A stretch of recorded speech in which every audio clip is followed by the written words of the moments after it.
പാർക്കുട്ടി പോയ സങ്കടത്തിൽ കുറച്ചു നേരം കിടന്ന് ഉറങ്ങാമെന്ന് കരുതേട്ടാ. പക്ഷെ എനിക്ക് ഉറക്കം വരുന്നില്ല ഗൈസ്. പിന്നെ ഞാൻ പെട്ടെന്ന് ചാടി എണീറ്റ് കുളിച്ച് ഫ്രഷായി ഇറങ്ങിയിട്ടുണ്ട്. എങ്ങോട്ടാണ് പോകുന്നത് എൻ്റെ വേഷം കണ്ടപ്പോൾ തന്നെ മനസ്സിലായില്ലേ, അമ്പലത്തിൽ പോവുകയാണ് കേട്ടോ.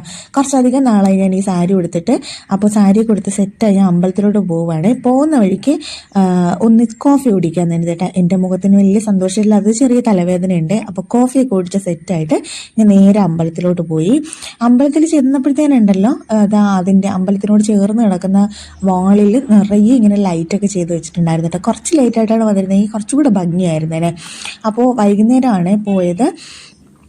ചെന്നു, നന്നായിട്ട് പ്രാർത്ഥിച്ചു. ഞാൻ പേരൂർക്കടയുള്ള ശിവക്ഷേത്രത്തിലാണ് പോയത്.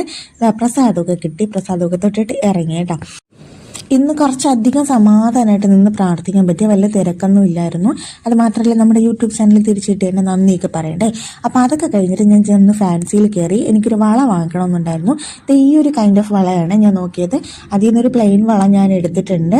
അപ്പോൾ അതെന്തായാലും അടുത്ത വീഡിയോയിൽ കാണിക്കാം കേട്ടോ. എന്നിട്ട് ഞാൻ നേരെ തിരിച്ച് വീട്ടിലോട്ട് വന്നു.